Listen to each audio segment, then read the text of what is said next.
ভাবুন তো, পর্বতের ভেতর থেকে বেরিয়ে আসছে লোহার পাইপ।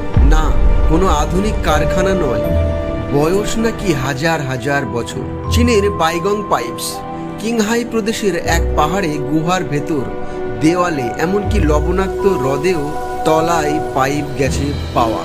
এই পাইপগুলোর কিছু মাটির গভীরে ঢুকে গেছে, কিছু আবার পাহাড় ভেদ করে বেরিয়ে এসেছে। পরীক্ষায় দেখা যায় এতগুলো লোহা, সিলিকন, ক্যালসিয়াম আছে, আর আশ্চর্যজনকভাবে সামান্য রেডিও অ্যাক্টিভ উপাদানও পাওয়া গেছে। কে বানালো এগুলো? প্রাচীন কোনো অজানা সভ্যতা, নাকি প্রকৃতির অদ্ভুত খেলা? বিজ্ঞানীরা বলেন হয়তো গাছের শিকড় খনিজে ভরে ধাতব আকৃতি নিয়েছে।